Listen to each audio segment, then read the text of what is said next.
Black Politics Today, an eye for what's at stake in global politics and your source for the social, economic, and political impact of public policy on the African American community.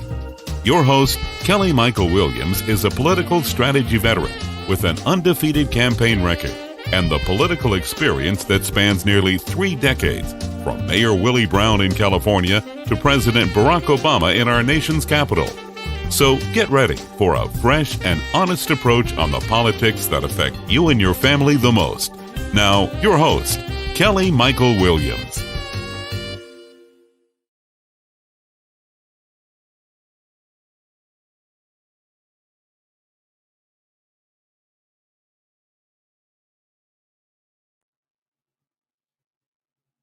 Hello and welcome to the show. I'm your host, Kelly Michael Williams. So glad to have you here tonight.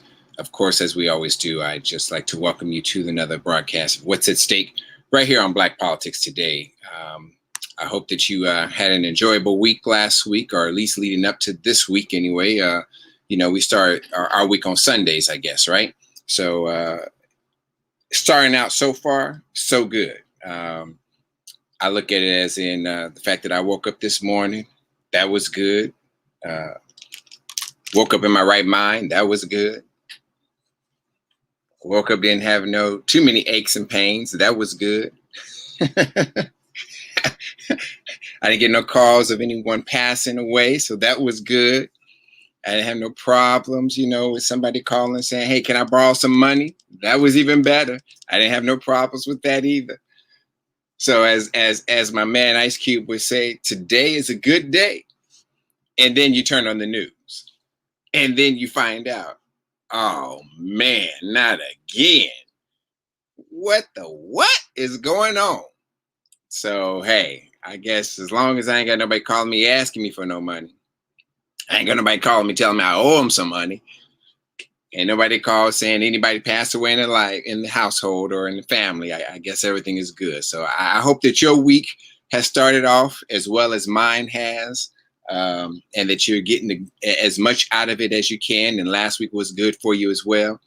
But every day is a different day. Tonight I was going to be going over, Texas Hold'em and the laws in Texas, and we're still going to do that, and Georgia, and dealing with the voter suppression and things like that. But something had me going through looking at last week's broadcast and Alderman Simmons and reparations and where we stand with that. And as I looked and did more research and check more things out, there's a number of cities that are now starting to actually put reparations in place locally. And hopefully that will lead to something nationally. But they're doing similar to what Alderman Simmons has done. And they're looking at what has happened in their cities and their communities and their states, and what laws and policies have been in place that have prevented African Americans from gaining an equal footing. And so a number of different localities have been doing that. And quite frankly, in the past, we've actually had localities, cities and states doing that. Now, nationally, we've also paid reparations. We just haven't paid them to Black folks to any degree. Let me say that, to any degree, as we have paid to others. But the reality of it is that we have over, I think it's now 400 bills that are going to restrict voter access for basically African Americans, Black and brown folks, in 47 states. Then we have reparations going on in Congress, as well as in Evanston, Illinois, and other jurisdictions. But I also wanted to talk about, and I was trying to pull up the video so I can play the video. I can't get the video. I'm going to try to play it on CNN.com and post it up. I just don't like doing that because of all the things that we have to do. But I'm going to try to play the Windsor, Virginia police video and talk about that as well, as we look at this and go forth and what we have to deal with. Like I said, everything is great, and then you wake up and turn on the news and you be like, oh man, say it ain't so. But I mean, as we look at this from the standpoint of the 47 states and what's happening and what they're trying to do, what that means in your state, it may very be, I think I'm saying that properly, that your state will have a voter suppression law. And one of the things I was going to challenge you guys tonight on is doing some Google searches and finding out if your state is one of the states of the 47 that has a voter law that's going to restrict your access to voting. Because here's the reality of it. Now that it's expanded to 47 states, that literally everyone's going to be affected. I think the only state that isn't is California, maybe Delaware, I think, possibly, and I think it may be Washington or Oregon, one of those two. I'm not quite sure exactly which, and we'll pull that up as well. But 47 states have a voter restriction or a voter suppression bill that has been introduced in their state legislature and will possibly impact you and your family. So here's the deal. If it's not in your state, it might be in one of your relative states. So let them know. Reach out to them, tell them, send them to the right information, because they're purging voter rolls. They're making it more difficult for you to vote absentee. Now they're saying that it can't be no excuse. Now you have to have an excuse. Now you have to, we're not going to match your signature. We're going to match your ID. All right, I can give you all of that. But the bottom line for me is we didn't need an ID to vote until Barack Obama got elected. That's the bottom line. We didn't need an ID to vote for George Bush, either one of them. We didn't need an ID to vote for Clinton. We didn't even need to vote for Obama the first time. We didn't need an ID to vote for anybody before then. And from then till now, we still have not had voter fraud to any significant extent that would make a difference. They'll make a difference. We haven't had it. So because of that, the only reason now that you're requiring people to go out and get IDs is because you're trying to stop them and block them from being able to vote. Because a lot of poor folks don't have IDs. That's Black and white and Latino. And a lot of folks who have come out of the penal system don't necessarily have IDs. And so you were, in essence, putting a poll tax on them to go get IDs. So when my caller last week or a week before last, I think it was, saying, well, I support the Georgia law, there's nothing racist about it. Yeah, there is. We didn't need an ID until Obama got elected. And then, ironically, in 2013, after he's elected, the Supreme Court says, oh, we're doing away with Title V. No, we don't need to check in any longer in Mississippi, in Alabama, in Georgia, in North Carolina or South Carolina or Louisiana. We don't need to check anymore, or Texas. No, you don't have anything to worry about right now, because so many Black people voted for Obama in 2012 and 2008. They voted more than white people did, so you don't need to worry about anything. Clearly, there's access to the voting polls. Simply because more people voted in one election, that hasn't happened except in that election. No other election did it happen in, where African Americans voted more than white folks. No other election except for 2012. And because of that, we throw out the baby with the bathwater? I mean, come on. Let's be real. So, I mean, when you think about it, you need to check and see what's happening in your state capital. Georgia, Texas, Arizona, Pennsylvania, they're going to do what they got to do. But turn on your news, watch your local news. Like I said, Google, check it out.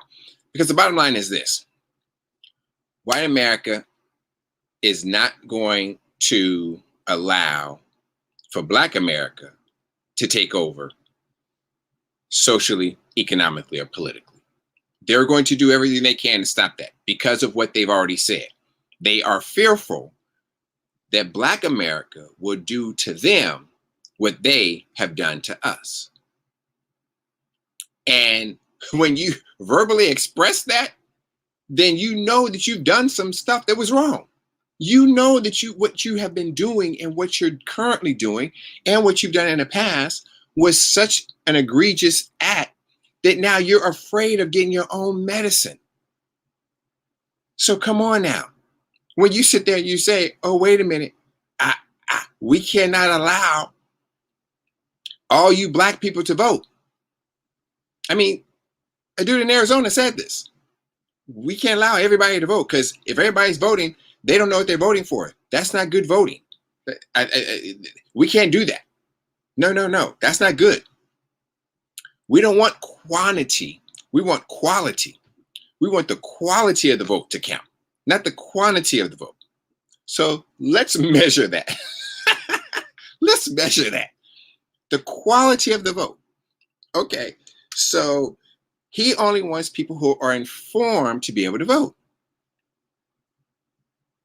Reading between the lines, he only wants white folks to vote because they're informed, because white Republicans to vote because they inform them about what they want them to vote for and vote on. But he doesn't want white Democrats or white independents who support Democrats or Black folks and Asians or Latinos to vote who vote for Democrats because they're ill-informed. They don't know what they're voting for. So we don't want quantity. We have to have quality. Quality of the vote. So how exactly do you measure that? If they voted for all the initiatives and voted for you, then that's quality. That's good voting. Or if they voted for all the initiatives and voted for me, would that also be good quality of vote? No. Republicans don't want quality or quantity. They want only their folks to vote. That is just as ignorant and stupid as they are white, because they went out there and voted for Donald Trump twice. And they voted for his ass when they knew he didn't know what the hell he was doing. When he knew that he was a liar, a cheat, a philanderer. They knew. And they still voted for him. But that's the Republican trade book. That's what they do. That's how they do it. And so when you have a Republican saying, we don't want the quantity of vote, we only want the quality of vote, he's telling you exactly what he wants. He's telling you exactly what he's talking about, because he doesn't think Black and brown folks are smart enough, intelligent enough to be able to vote, that we're savages and we don't know how to vote. We're just doing this and doing that and we can't vote. That's what he's saying. And so the audacity to put something out there like, we don't want quantity, we only want quality, isn't in itself a racist statement. Now, people are going to say to me, well, all you're doing is saying white people this, white people that. Well, they're the ones that are doing it. Black folks aren't doing it. So I have to say white people because I need to distinguish between who's doing it and who's not doing it. And I'm specifically talking about white Republicans, because white Republicans are the ones that are showing their true colors that they've had for years, called the Southern Strategy, that they've had for years. So I have no problem saying white folks in that sense, because that's who I'm talking about, them. And they are the ones who are out there looking to do exactly what they feel and believe is best for them and their party, but not the collective at hand.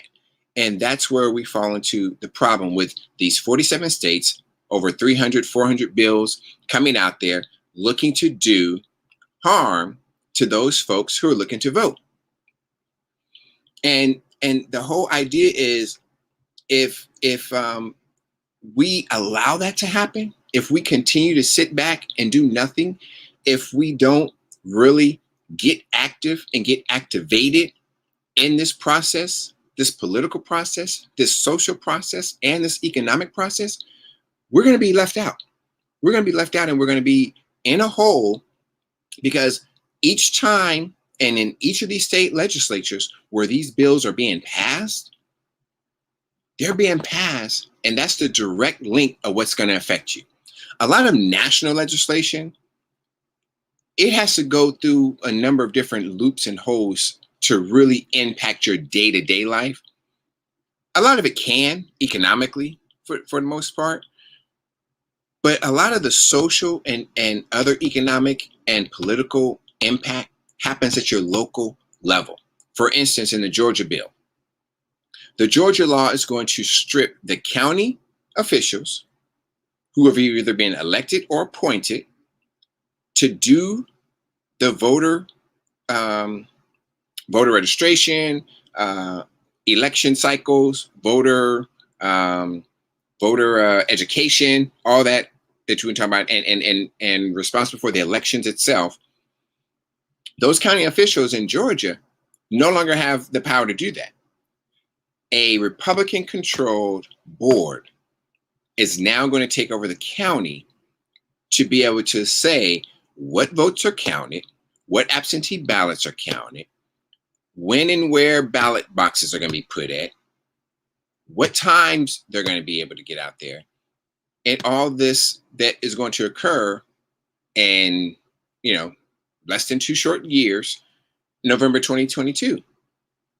And because they can do that, because they passed this law and signed it into effect, that's what's going to happen. That's what's going to happen. That's where we are. That's where we are. So ask yourself this question: does my state have a voter suppression bill? And go out there, search the internet, Google, find out, and then figure out what you need to do about it. And, while we're broadcasting tonight, I want you to check. I want you to Google and find out if your state has one. And then I want you to hit us up in the comment section and let us know. Let us know what's going on. And if, there's something out there. Hey, Tina, how you doing? Thanks for joining us and watching in. But that's what you have to do.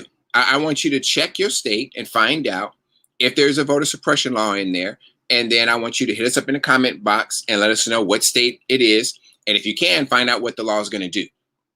And let us know, because we have to get involved. We have to get engaged, and we can't keep sitting on our ass trying to figure out or say somebody else is going to do it, or it's okay, it's not going to affect me. Yeah, it's going to affect you, unless you're white and Republican. Even if you're black and Republican, it's still probably going to affect you, because unless you're in that segment, it's still going to affect your family. Because I don't know too many families. I know a number of black Republicans, but I don't know too many of them where mama, daddy, son, daughter, grandchildren, everybody else is falling in line. It's usually one of them or two of them out of the bunch that went and, jumped on the Trump wagon and are Republicans or became Republicans or have always been Republicans. I don't know. But it's only maybe usually one or two. So even their family members are going to be impacted. And we have to think about what's next. Because remember, unfortunately, Democrats only think about the current time. They're only thinking about today and tomorrow. Republicans are thinking about next week and the week after. So they're already planning. Once we pass this, then we're going to do this, and then we're going to do that. So that come 2024, there's going to be so many darn bills and laws in place come up for the presidential election. Watch and see what happens. What's today? Today is April 12th, 7:20 p.m. Eastern time. I'm telling you right now, right here, I will guarantee you, come 2024, especially in Georgia, and probably won't even have to wait to 2024 in Georgia, 2022, that Republican-controlled board is going to then throw out some ballots and throw out some votes that is going to ensure that Brian Kemp wins re-election unless it is so overwhelming that Stacey Abrams beats his behind like what's his name did, Warnock did in the Senate race. Unless it's like that, where it's a good 2 percentage points, a good 100,000 votes, they're going to throw out the votes. I guarantee you they're going to throw out the votes and they're going to try to do something with it and make sure that Kemp wins re-election. And that's why we have to be engaged now. That's why we have to look at it. So check it out and see and let us know. And then reparations, right? How's reparations impacting our voting rights? How does it reparations or the idea, concept of reparations impact us in our cities, in our state, and nationally and globally? So think about it from this standpoint. I feel, and I said this when I had the Alderman and Alderman Simmons on last week, is that a lot of this to me feels like apartheid, in that they're putting in a system that they want to legislate, because once these laws get on the book, unless you repeal them or change them drastically in the courts, they're on the books. So they don't go anywhere. So this bill is there. Unless it gets changed, unless Democrats get in there, or unless the corporations pepper Kemp enough and put enough pressure on him to rescind his signature, which he can do until July. He can rescind the bill up until July. But unless that happens, it's law. So it's not going to change. And because of that, it's there for life. It's going to be there, and you're going to have to fight the hurdles. So my thing is, they're putting in legislation, they're putting in laws that are going to fundamentally change the way we operate and vote. And like I said, they want quality of vote, not quantity. Republicans know that when low voter turnout comes out, that typically means it's their voters and they win. High voter turnout comes out, it's done. They typically do not win. It's usually Democrats who win, because that means that Black folks, Latinos, Asians, people who didn't vote before, they came out and voted. That's typically what it means. Doesn't always go that way, but that's typically what it means. So if that happens, then of course you can move. But if you knew, or if you remember, North Carolina, I think it's North Carolina was the main state. In the last 4 or 5 elections, Democrats have voted in higher margins than Republicans have, but they haven't picked up any seats in their state legislature or in Congress. And the reason is because the way they redistrict and the way they drew the lines, they drew them so no matter how many votes Democrats would get, they still wouldn't be able to take over the state legislature or knock the people out they have in Congress. That has to change.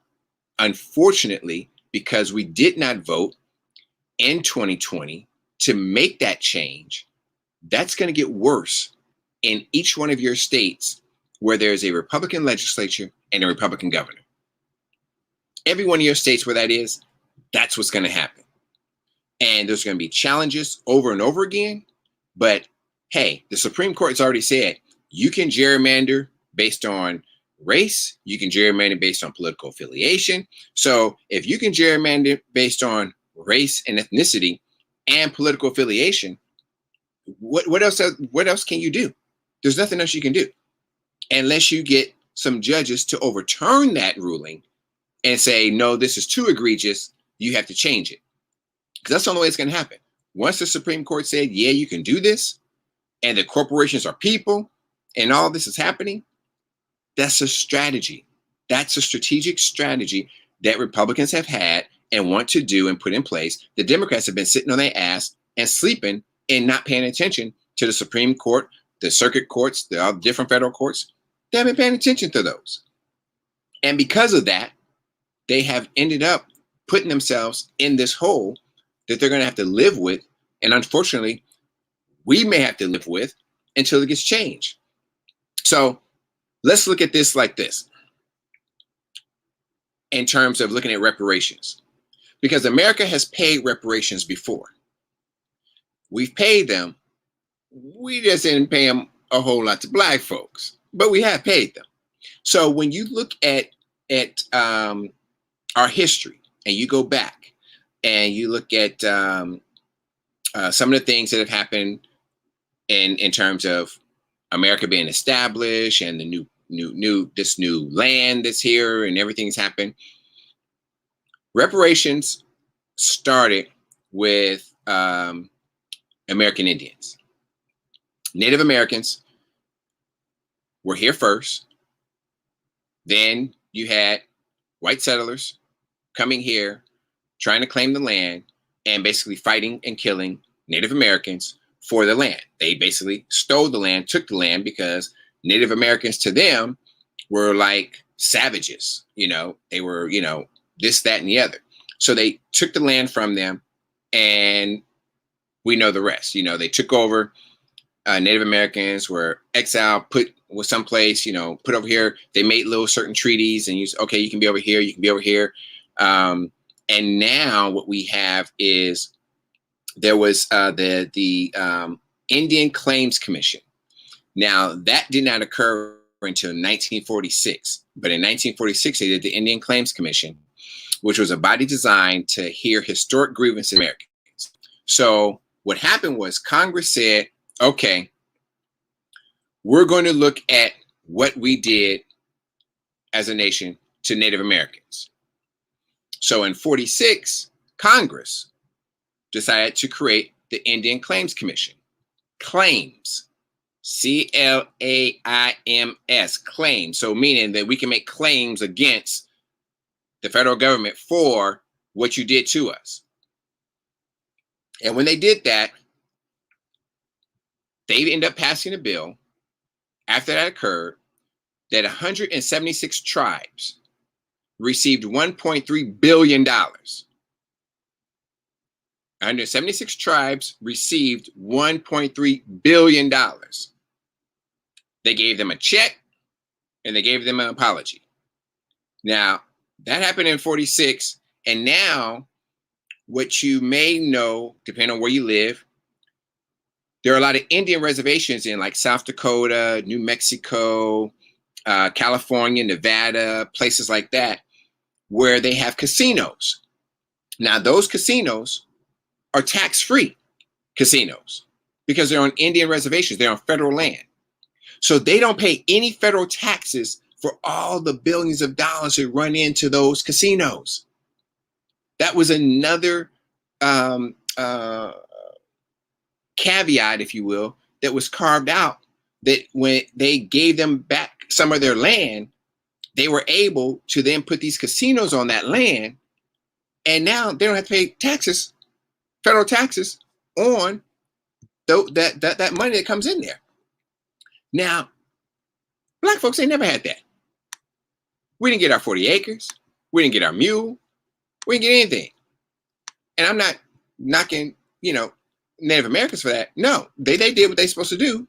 And that's why a lot of you Black folks who say you got some Indian in you, you need to be checking your bloodline and see how much of you have. Because if you got a quarter, I think it's one fourth, you can claim Native American and then go get you a reservation or get you some land and put a casino on it. Because trust me, when that was happening, I think back in early 90s, shoot, everybody was trying to say, yeah, I'm Indian. Look at my hair. I'm Indian. I'm Indian. So check it out and see, because a lot of Native American treaties, and not treaties, but territories, reservations, you will have a casino on it. More cases than not, there's going to be a casino because they don't have to pay any taxes. That's how they survive, and that's how they make their money and income. And hey, I would do it too. If we can find something, if we had 40 acres and a mule, we can put your 40 acres with my 40 acres, their 40 acres with their 40 acres, and we can put ourselves together enough 40s that where we can build a whole city, build a town, build a casino, do whatever we want on that. But we never got it. We never got it.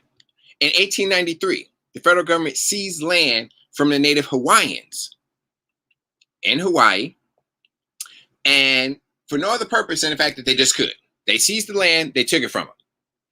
Now, they were probably first because in 1920, Congress again approved the Hawaiian Home Commission, in which native Hawaiians and their descendants were able to get land leases.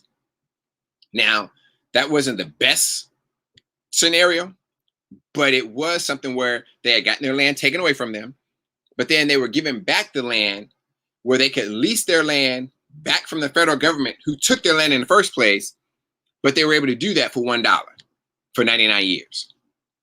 If any of you know anything about Walt Disney and all that property around Walt Disney is land leasing. The homes that are on all of Walt Disney property, because most of that part of Orlando that where Disney is, they own all that land. So they built these houses and they sold these houses, but they sell them as land leases. So they're able to basically purchase the property, but they're leasing the land for 99 years. And whenever that individual dies or passes away, that land lease, the land piece, reverts back to Disney, and then whoever picks up the house or purchases the house, they then have to now put in a new land lease for another 99 years. So Disney is making their money hand over fist, similar like McDonald's. Everyone says McDonald's, the building is the real estate with McDonald's. That's how it is with Walt Disney. It's the real estate. They're leasing the land. You don't get to buy the house and keep the land. You get to keep the house, but you can't move the house. So since you can't move it, it's just leased. The land is just leased to you. So that's what called land leases. So that's what they did with the native Hawaiians. And that was in 1920. Congress acted again in 1920. They acted in 1920 and 1946, right?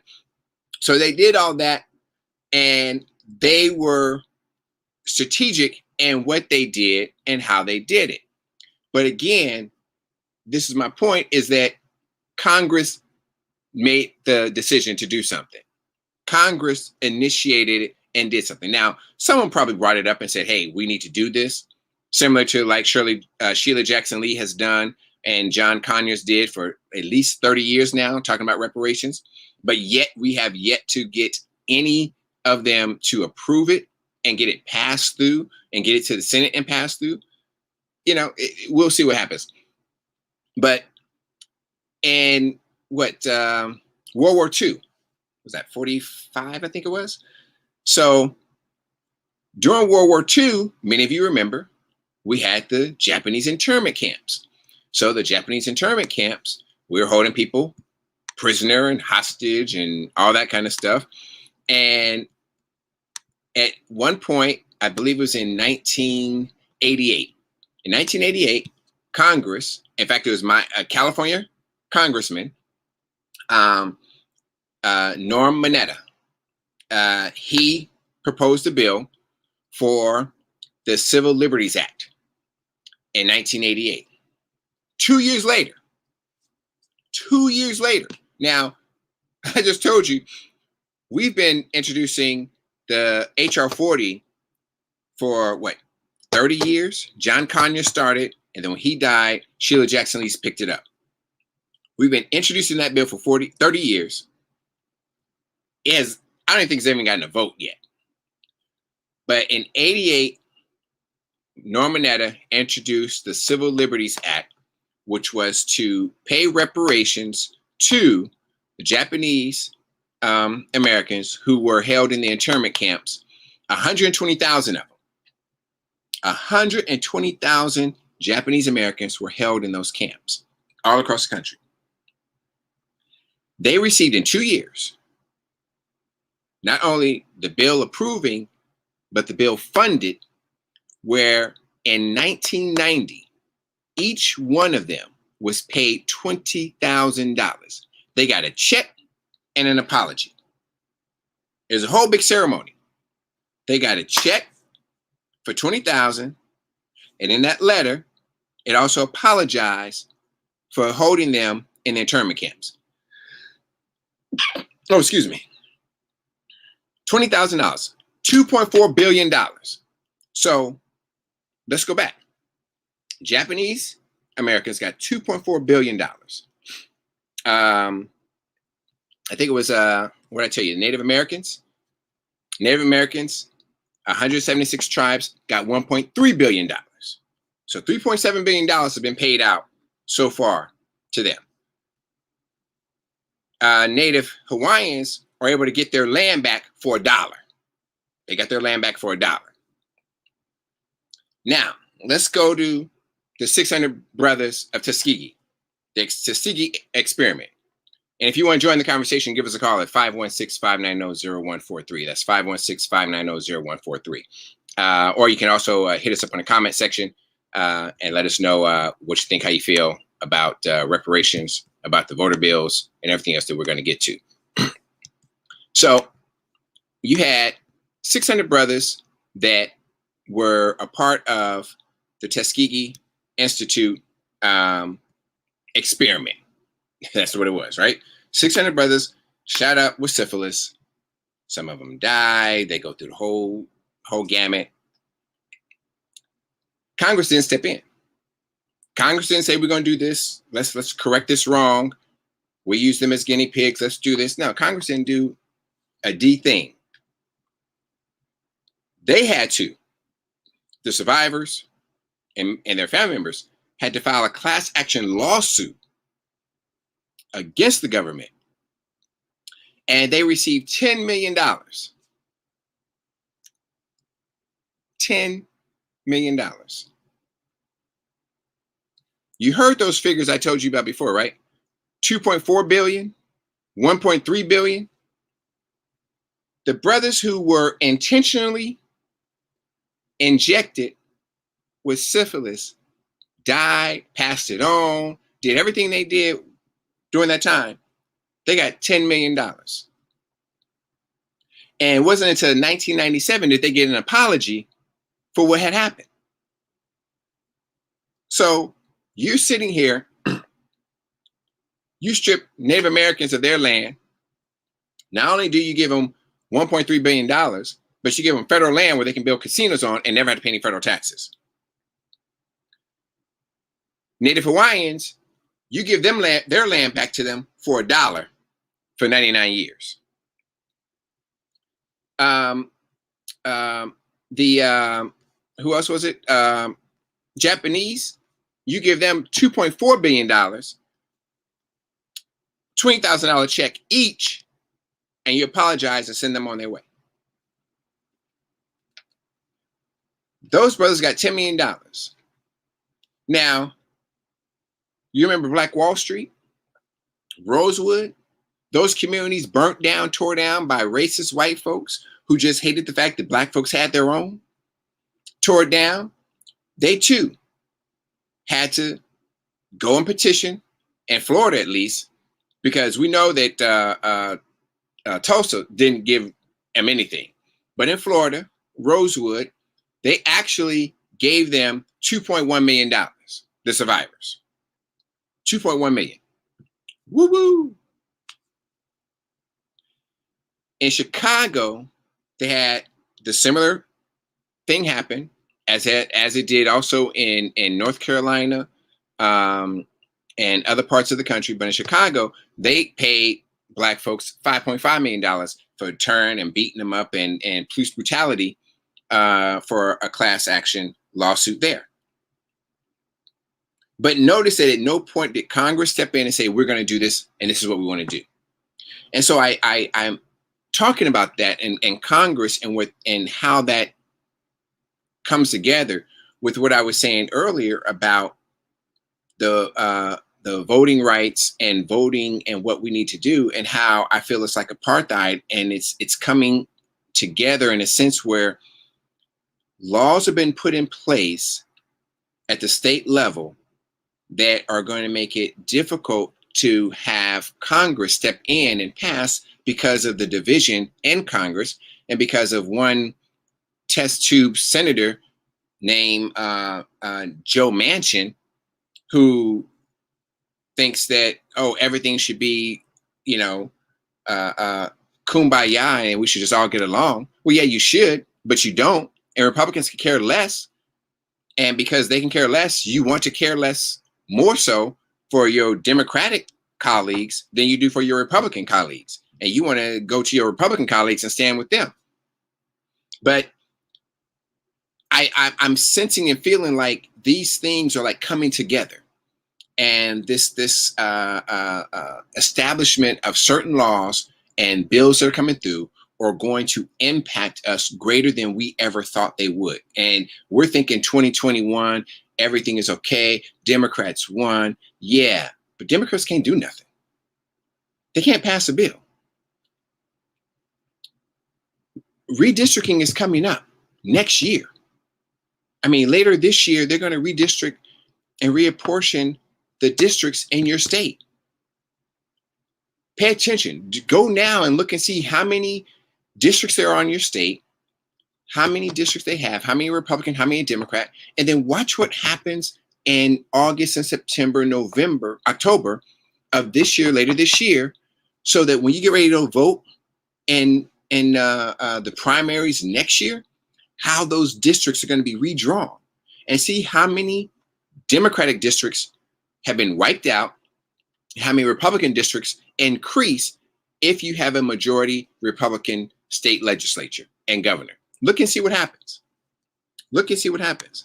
I'm telling you now where it's going to be. I'm telling you right now what's going to happen. And that's what I'm thinking is going to happen. Because they're going to make sure that for the next 10 years, they can control the state and Congress, because those boundaries and those districts that are going to be drawn for the congressional level, I mean, there's I think it's an 8-seat differential to 216 to 202 or something like that. 13 seats. I don't think it's that many. I think it's like a 8 to 9 seat differential between Democrats right now and Republicans. And if that's the case, you can almost guarantee that Democrats are going to lose the House in 2022. Quite frankly, they'll probably lose the Senate as well, unless independents and Republicans who don't like the candidates that are out there stand with Democrats and vote. Because if that happens, everything that Joe Biden is going to try to do is shut down. It's finished. It's done. Nothing will pass for the next 2 years until the presidential election. God forbid someone dies or something happens and another Supreme Court seat opens up and Mitch McConnell's in charge. You already know what's going to happen. You already know what's going to happen. And for Joe Manchin like this to come out there and say, oh, well, I don't want to do infrastructure and I don't want to raise corporate taxes to 25%. That's too high. Or 28%. That's too high. How's that too high? They don't pay any taxes anyway. They did a study and showed 200 of the largest corporations don't pay any taxes whatsoever. In fact, they get rebates from us, which is actually ridiculous. The Walmarts, the Northrop Grummans, they don't pay any taxes whatsoever. None. And why are you complaining about them having to pay 25 or 28% when they're not going to pay anything anyway? So you restructure it so that the quote unquote real small business, the guy who is a mom and pop, well, he's not even in the tax bracket anyway, but the real mom and pop, they're the ones who typically put that on their own personal 1040 and do a Schedule C, that they're going to get the benefit out of that anyway. But if they're actually filing corporate taxes, then you make it so that it's prevailing. I think that's the word I'm looking for. Where, if they're at $1 million, they pay one rate, but if they're at 10 million, they pay a different rate. And you do it like that. So you don't hurt the true small business guy. But I mean, hey, if he's making $1 million a year, how small is he? That seems like a lot of sales to me. But that whole idea is that we can't make them pay their way. Yeah, they never pay their way. It's you, me, and everybody else that pays our way and their way. So what are we going to do about it? We have to do something about it.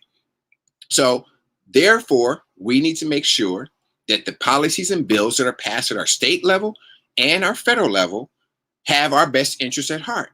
And if you're not paying attention, you don't know what your best interest is. You don't know what your best interest is. So look at the bills, look at the laws, and find out what's going to happen. I'm telling you right now, redistricting, check it out. See what's going to happen, because it's going to come up, right? It's going to come up. And when it does, what's going to happen when those districts that you used to vote in, that used to be Democratic vote districts or independent districts or even Republican districts, but now have been skewed so far to the right that there's no way Democrats would ever be able to recoup or regain any type of seating, you're going to see what's going to happen. So why are we going through this? Why is this happening? Why is voter suppression an issue? Why are we going backwards instead of forwards? Because if we were progressive as we're supposed to be, and if we kept going forward like we're supposed to be, then Republicans would never win a race. They would never win a seat because they don't have ideas. They don't have policies that appeal to the majority of the people in their districts.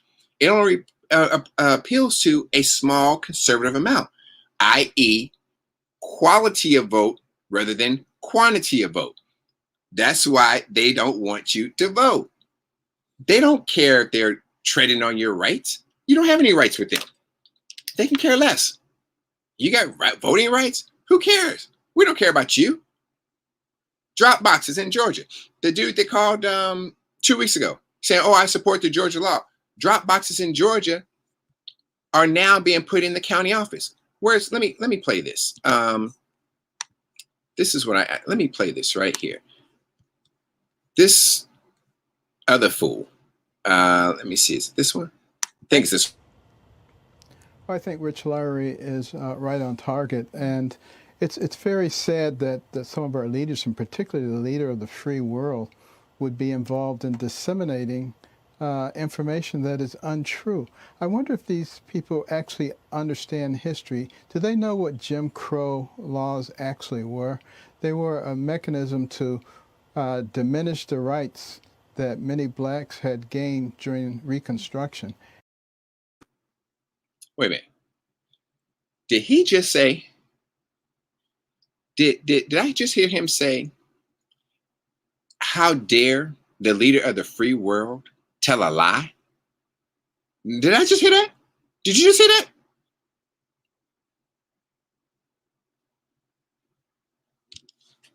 What lie did Joe Biden tell? Because we know what lies Donald Trump told, but what lie did Joe Biden tell? The fact that it was Jim Crow 2.0? He says, I want someone to come and tell me, how is this Jim Crow? What? Understand history. Do they know what Jim Crow laws actually were?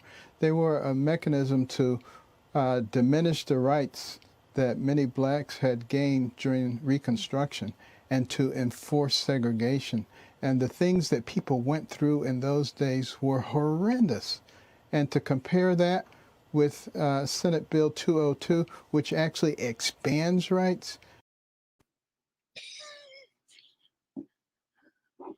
Yeah, some of us know what Jim Crow is and was. And understand why I said is and was. Because even though it's not as egregious as it was then, it's still egregious today. It's still Jim Crow 2.0, because that's exactly what they're doing, Ben Carson. That's exactly what's happening. I mean, you're a brain surgeon. You're supposed to be smart. Clearly, you're not as smart as you think you are, right? Or at least you're supposed to be. But then again, you could just be lying to play up to your Fox viewers, because the truth of the matter is, by putting in voter suppression laws, you're doing exactly what they did during Jim Crow. You're stopping them from being able to vote. Putting in mechanisms that's requiring them to have to pay for something, ID, in order for them to vote, is Jim Crow.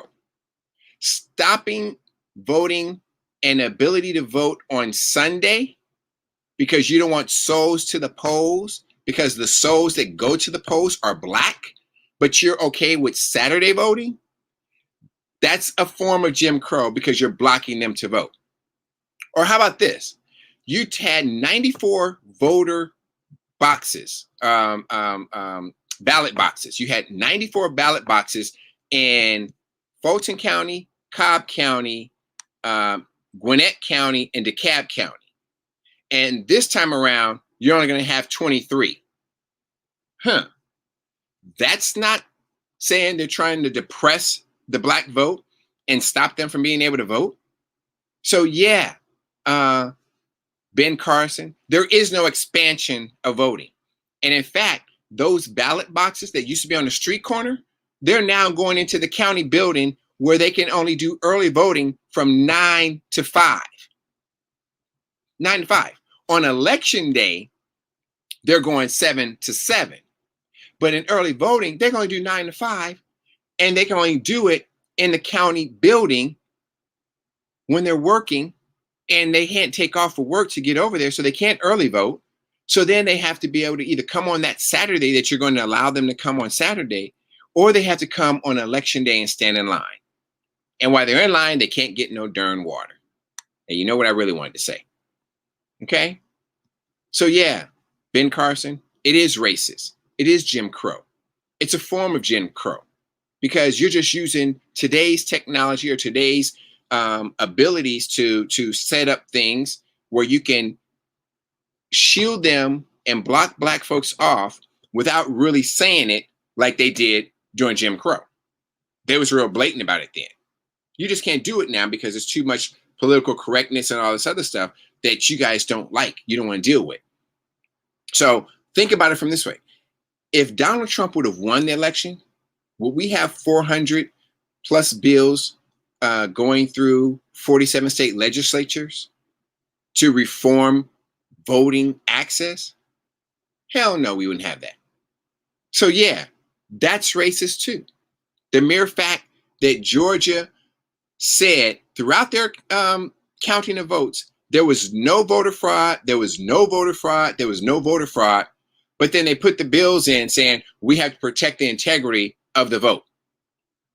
The integrity was already protected. It was already done. I mean, let's look at some of these bills. In Texas, they had drive-through voting last year in Houston. They cut that out. They blocked 24-hour voting through the drive-through. They cut that out. They cut the hours of early voting. They cut that out. They removed the authorities of the county election officials. The same thing they did in Georgia. They cut that out.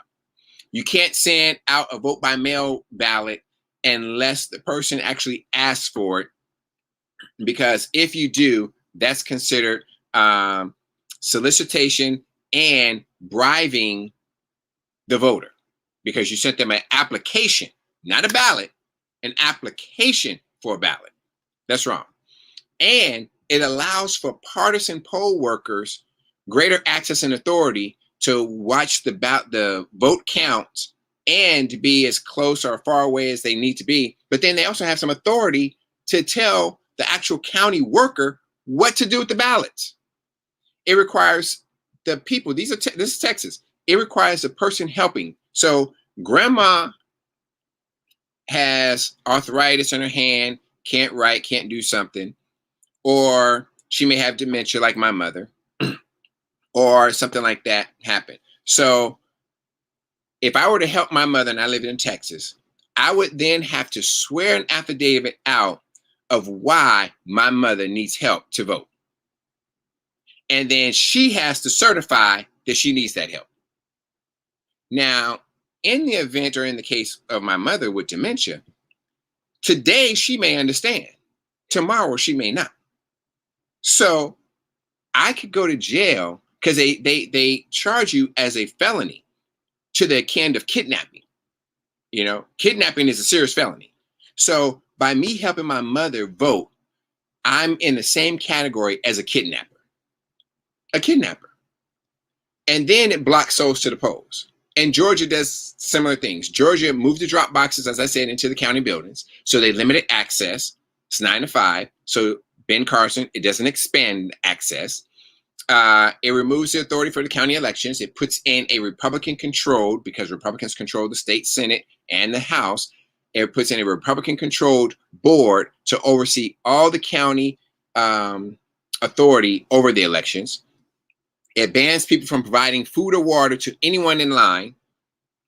It removed 71 drop boxes in Fulton, Cobb, DeKalb, and Gwinnett counties, that 94 to 23.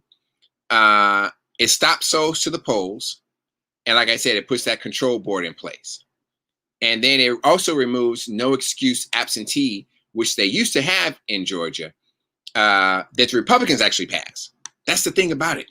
Just like Philadelphia, Republicans passed these bills, was not expecting Democrats and black folks to catch on and use it. And then when they did, they're like, oh, hell, now we got to change the law again.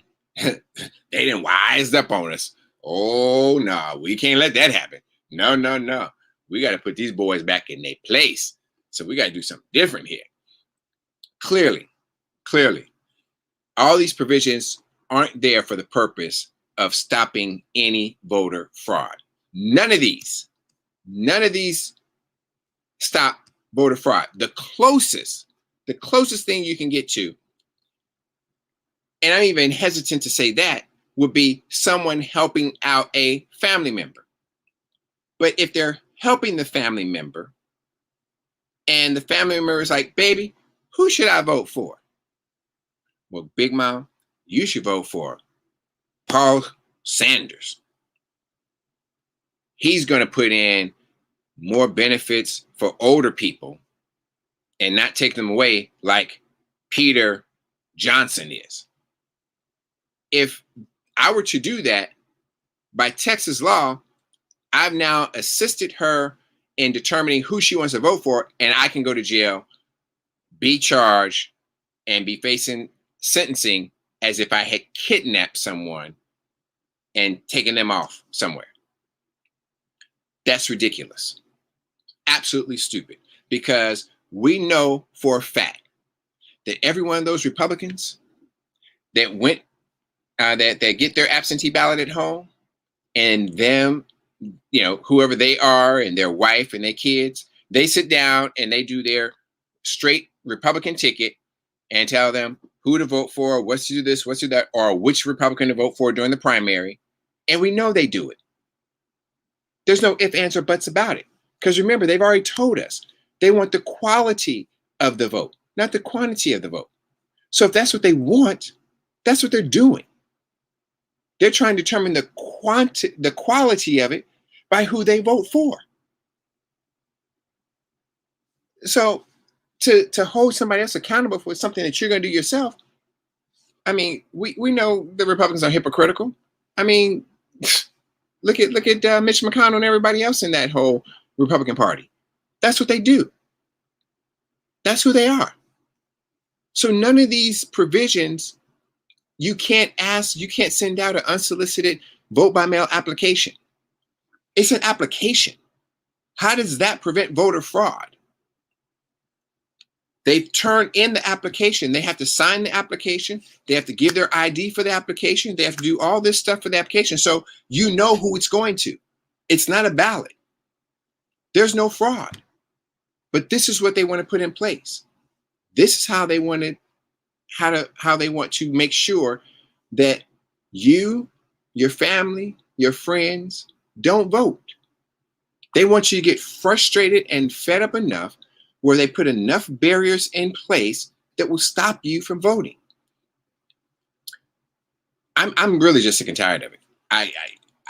I wish Democrats had a message and would articulate their message and talk about what's happening, why it's happening, and what the result of what's happening will be. Because when they don't, and when they don't articulate what's at stake for us, that's when many people decide that, oh, everything is okay because Joe Biden is president. Or, oh, everything is okay because Democrats have the House and the Senate. Everything is okay. No, it's not. No, you need to make sure that you are paying attention and that you are actively engaged in the process to know exactly what's going on. And when you're not, and when you don't, it's going to hurt you. It's going to hurt your bottom line, which is your everyday occurrence, and it's going to hurt what happens in the future. So when you don't pay attention and when you don't decide that you're going to be engaged and you're going to be active and you're going to sit back and do nothing, that's when it comes up to bite you. So Black America, please, please pay attention. Don't sit back. Don't just allow someone else to go and put in place these laws and these roadblocks that are going to affect you and how you're able to get out there and vote. Don't let it happen. Get out there, run for office, join a cause, become a blogger or a podcaster. Whatever you decide, go out there and do it. Take your family, engage your community, engage your neighbors, engage your siblings and your friends. Start having dialogue and conversation about what's going on. If these corporations come together as they say they are, these 200 corporations that met this past weekend, they said that they were going to engage in making sure that they would either stop contributing to Republican candidates who support these laws, or they're going to engage their general organization and how to deal with it and activate the organization, give paid time off and all these other things to try to engage themselves politically. If that happens, great. But don't count on it. Don't depend on it. We have to do this for ourselves. The old saying is nobody's going to do anything for you except you. We're not going to be able to do this. We can do it collectively as a community, which is what we need to do. But we certainly have to get out there and do something, because if we don't and we keep sitting back, it's going to be the same old thing over and over again. Similarly to the incident that we had in Minnesota last night, another Black unarmed brother getting shot. And similarly to the issues and the instance we had, it was back in December, but the video just came out of the Virginia police pepper spraying and throwing on the ground this Army lieutenant who was driving wherever he was going, asking, hey, what's going on? What's happening? I'm afraid to get out the car. And the cop tells him, you should be afraid. You're about to ride the lightning. And he thought that meant that he was about to get lit up, shot up, and killed. And so he's like, hey, I'm afraid to get out of the car. Please tell me what's going on. Let me know what's happening and why your guns drawn on me. I mean, as soon as they pulled up on the car, they drew their guns out. And you know why they drew their guns out? Because they weren't paying attention. He was driving without a license plate on the car, but it was a brand new SUV, but the temporary was in the window. You could see it if you looked. He didn't look. And therefore, he called for a felony car stop, which means they come out of the car, guns drawn, drag you out, put you on the ground, and handcuff you for doing absolutely nothing but driving your vehicle legally, but because you did not take the time to look in the back window of the very car you're following, you decide to pull this man out, put your gun to his face, pepper spray him, and throw him on the ground. And now, not only did you get fired for that, now your city is facing a lawsuit in the department because of simply not paying attention and escalating something that did not need to be escalated. That's why. And that's why we have to be vigilant and dutiful to make sure that we watch out, be careful, because, hey, trigger fingers are happy. And unfortunately, cops that don't look like me or you, they're happy too. And they was just as soon as shoot and say, oops, I'm sorry, then give you the benefit of the doubt. So please get involved, get engaged, pay attention to what's going on out there, and definitely make sure that you get out there and vote and register and re-register and keep re-registering, because they're going to take you off the rolls. They're going to purge you. They're going to do whatever they can to do. Until next week, if it's social, economic, or political, it's Black Politics Today. I want to thank you for joining us tonight. I just had to get on my soapbox tonight, so I appreciate you dealing with it, hanging with me, and allowing me to go ahead and say what I had to say. But certainly, next week, hopefully we won't have anything else in the news outside of something good and tangible, an infrastructure bill passes or something like that. But whatever it is, if it's social, economic, or political, it's going to be Black Politics Today. Good night, everybody.